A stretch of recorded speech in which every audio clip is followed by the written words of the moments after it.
Sarah, welcome back to the college. Thank you very much. It's absolutely lovely to be back in college today. I'm just going to introduce myself. I'm Jo. I am the Deputy Development Director here at Sidney Sussex College, and I run our Legacy programme. Would you like to tell us a little bit about your time at the college and what you've gone on to do professionally since then? Yes, I had an absolutely amazingly lovely time at college between 79 and 82 when I was Sarah Allen, and I did 2 years of history, and then I changed happily and did 1 year of law, and I've been a solicitor in private practice ever since then. And for the last 25 years I specialise in wills and legacies and inheritance tax planning. Brilliant. So you've got a wealth of experience in this area, and I'm delighted you've been able to find some time to come and talk to us today. So legacies are really important at college. In fact, we wouldn't be sitting here today without a bequest from Lady Frances in her will to build this college. And the impact of legacies can be felt across college life. They help us to provide financial support for our students, to improve and maintain our buildings and infrastructure, and also support our teaching and research. So I think it's fair to say that legacies are really important in helping Sydney to deliver a world-class education for our students. Yes, I mean, I've obviously been the beneficiary of somebody else's gift in somebody else's will. It's just a real privilege to be back here and to be talking about legacies such a long time afterwards, yes. Oh, fantastic. Talking of legacies, we all know that we need to have a will, but what I think a lot of people don't realise is that they can leave a charitable gift to the college in their will. And I wanted to ask, how does one go about doing that, and what might be the benefits?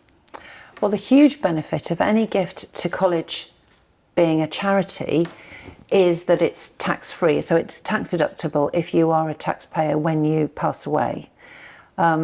And otherwise the rate of tax for inheritance tax is 40%. Okay. So it has a massive benefit, not just to the college, but also to the person who's giving the gift in their will. Okay. And what's the threshold where inheritance tax kicks in? For an individual, it's 325,000. It can be 500,000 in certain circumstances, but the basic threshold is 325. So anything above that is taxable at 40%.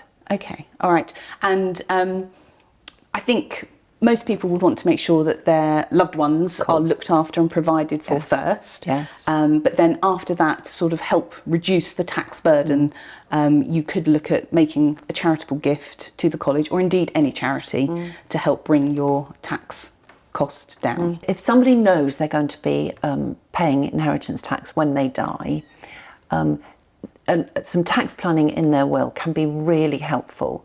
If you give, broadly speaking, 10% of your estate away to charity, and it doesn't just have to be to one charity, it can be over a broad spectrum of charities, 10% or more, it actually reduces the rate of inheritance tax payable from 40% to 36%, so it becomes cheaper to make the gift, and obviously equally beneficial to college. So that can be a really useful tool if somebody knows they're going to be paying inheritance tax. Okay.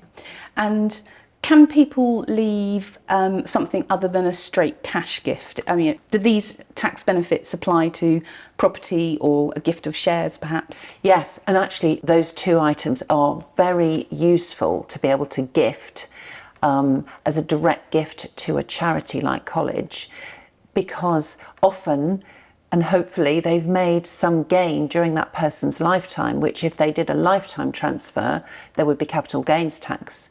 But because it's a gift to charity in one's will, that isn't a problem any longer. So doing that can be really helpful. And obviously also from the person's point of view, their family's relieved of the responsibility of sorting out what can be quite complex situations, and obviously if it's a gift to charity, the charity themselves is instrumental in helping the family deal with that. Okay. And one of the things actually I would say is if you're thinking of making a gift, I think a lot of people would like to do it for a very specific purpose, and often that's not that helpful to college. If things might have changed by the time somebody passes away, quite hope, maybe many years in the future, often a general gift is much better than a restrictive gift. Yeah, I would completely agree with that. An unrestricted gift really does allow college to take that decision at that moment about where the area of need is greatest. And the college will always respect the gift and ensure that it is used for educational purposes, and it will always be centred around providing the best teaching and learning environments for our students. Sarah, your final piece of advice. My main advice is for each person to get their own independent legal advice, because obviously each person's family situation and circumstances are so different. And then to do that before making the will and making sure that it is properly drawn up and there are no issues when you find out too late. Yeah, absolutely. As I've said before, I am happy to talk to alumni perhaps about the direction of their gift to make sure that the college can faithfully fulfil their wishes, but the college cannot provide legal advice, and we would also highly recommend seeking your own independent legal advisor for your will writing. Sarah, thanks so much for coming in. This has been really fun and informative as well. I think everybody will take something from this, and I hope that it's provided some food for thought for our alumni community. Thank you very much. Well, thank you ever so much for having me. I have had a lovely time. It is always a huge joy to come back to Sydney, so it's been really nice for me as well. Thank you, Jo. Thank you.